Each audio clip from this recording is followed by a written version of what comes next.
जय श्री राम दोस्तों। आज इस भक्त का अनुभव देखने के बाद प्रभु के प्रति आपका विश्वास और बढ़ जाएगा। जो लोग बुरे समय में भगवान को कोसते हैं ना, ये अनुभव उनकी आंखें खोल देगा। सभी भक्तों को जय श्री राम। मैं यूपी के मुरादाबाद ज़िले से बिलोंग करती हूँ। मैं आपको सबसे पहले ये बताना चाहती हूँ कि बचपन से ही हमारे घर में पूजा होती आ रही है। भगवान को सबसे पहले पूजा जाता है। मेरी मम्मी दुर्गा माता को ज़्यादा मानती हैं।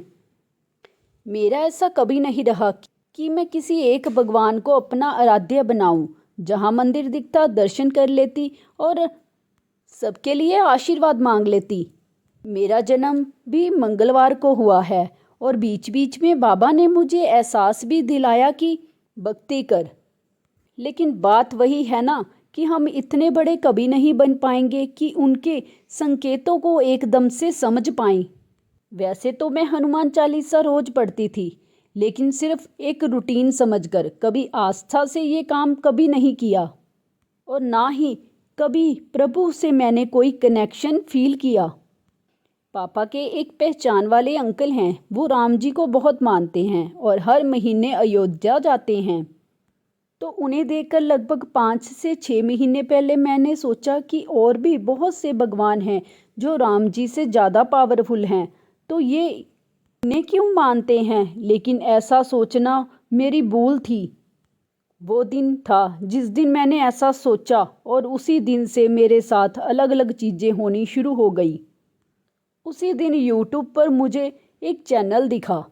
मैंने वो सारे वीडियो देखे और भक्तों के अनुभव सुनने शुरू किए।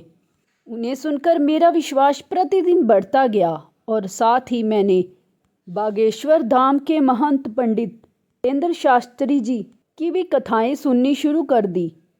उससे पहले तक मैं नहीं जानती थी कि वह कौन है। फिर मैंने वीडियो देख देख कर हनुमान जी से बाबा का रिश्ता बनाया और पूरी ही निष्ठा से मैं बाबा की पूजा करने लगी। तभी एक दिन रात को मैं अपनी मम्मी के साथ सोई हुई थी। रूम के बाहर से कैमरा की लाइट की रोशनी आती थी, तो उसमें मुझे एक परछाई दिखाई दी जो एक वानर की थी, जो साइड पोज में थे और उनके एक हाथ में माला थी और दूसरे हाथ में एक प्लेट जैसा कुछ था। मुझे लगा कि शायद मैं ज़्यादा वीडियो वगैरह देख रही हूँ, तो ये उसी का ही परिणाम है कि जो मुझे ये सब दिखाई दे रहा है। लेकिन ये परछाई मुझे पूरी रात दिखाई देती रही। सुबह 4 बजे मैंने हिम्मत कर मम्मी को आवाज़ लगाई। तब तक वो परछाई वहीं थी। जैसे ही मैंने मम्मी से कहा कि देखिए वहाँ कुछ है, तो वो परछाई एकदम से ही गायब हो गई।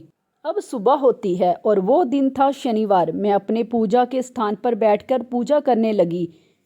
मैं वहाँ बैठकर हर रोज़ 11 बार हनुमान चालीसा पढ़ती हूँ। तो उस दिन पता नहीं क्या ख्याल आया कि मैंने 100 बार हनुमान चालीसा पढ़ने का सोचा और 100 बार हनुमान चालीसा पढ़ भी ली। और गिनती के लिए मेरे पास रुद्राक्ष की माला थी। शाम को मैं मंदिर जाती थी माँ काली को हलवे का भोग लगाने के लिए। जैसे ही मैं भोग लगाकर उस दिन मंदिर से निकली तो 2 वानर आए। मैंने मम्मी से कहा कि उन्हें भी हलवा दे देते हैं। मम्मी हलवा डिस्पोजल प्लेट में रख कर आई तो एक वानर के हाथ से वह हलवा गर्म होने के कारण गिर गया। अब दूसरे वानर आए, उन्होंने वो हलवा लिया और डिस्पोजल प्लेट से खाने लगे। ये सीन देखकर मेरे रोंगटे ही खड़े हो गए, क्योंकि ये सेम वही वैसे ही पोज था जैसे रात को मैंने सपने में देखा था। सेम उसी तरह प्लेट पकड़े हुए।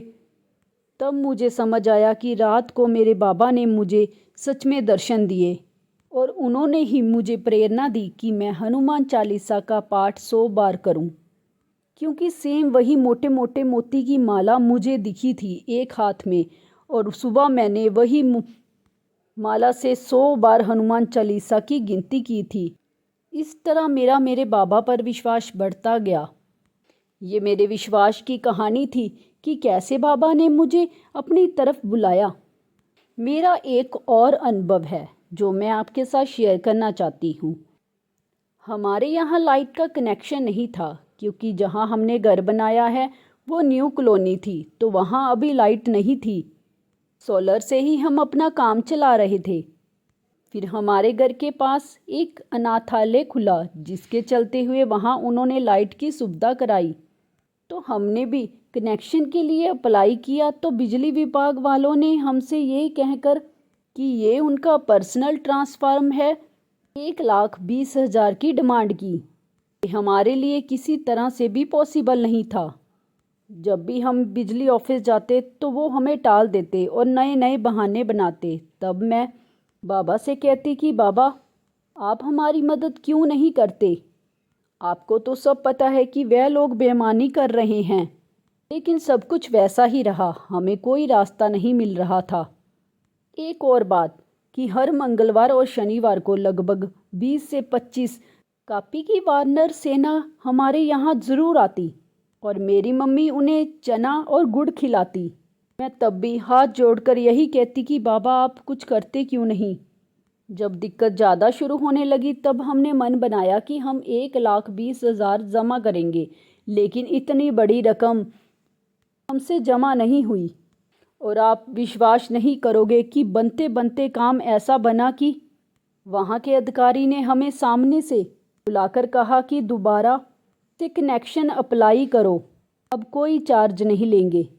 ये बात अलग है कि हमने भी हर जगह कंप्लेंट की और हर प्लेटफॉर्म तक अपनी बात रखी, लेकिन जहाँ पहले कोई मदद नहीं मिल रही थी वहाँ से एकदम से मिलनी शुरू हो गई। और लास्ट में केवल 5,000 रुपये जो मीटर और केबल कॉस्ट थी उसी के पैसे भरने पड़े और हमारा मीटर लग गया और लाइट आ गई। मुझे नहीं पता कि ये चमत्कार कैसे हुआ, लेकिन बाबा ने ही सब संभव किया। जब भी मैं बिजली घर जाती तो मुझे या तो जाते हुए या आते हुए बाबा के कपि रूप में दर्शन ज़रूर होते थे।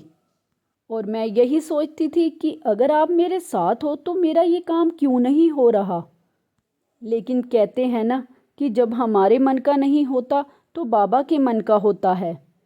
और बाबा ने ऐसी टाइमिंग सेट की कि जो अधिकारी हमें परेशान कर रहा था उसे डांट पड़ी और उन्होंने कहीं और से भी हमारे ही कनेक्शन की तरह पैसे की डिमांड की हुई थी।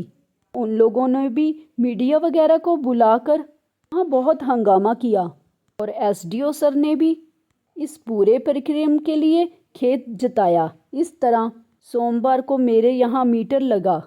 तभी मैंने सोचा कि मैं अपना ये अनुभव सभी भक्तों के साथ ज़रूर शेयर करूँगी। अब मैं हर तरह से बाबा पर निर्भर हूँ और किसी भी काम को शुरू करने से पहले अपने बाबा को यही कहती हूँ कि अगर मैं कुछ गलत कर रही हूँ तो मुझे रोक लेना मेरे बाबा। इस तरह मेरा अविश्वास ही मुझे मेरे बाबा तक ले गया और मेरे अंदर इतना विश्वास जगा दिया कि अब मन में कोई संदेह नहीं रहता। कुछ भी होता है मेरे साथ तो हाथ जोड़कर बाबा को याद कर कर उसे मंजूर करती हूँ, क्योंकि मुझे पता है कि मेरे बाबा सही टाइम पर सब सही कर देंगे। तो आप सभी को ये अनुभव कैसा लगा? अगर आपको बाबा का ये चमत्कार अच्छा लगा तो प्लीज़ इस वीडियो को लाइक शेयर ज़रूर किया कीजिए और कमेंट बॉक्स में जय बालाजी ज़रूर लिखिया करें। जय बालाजी।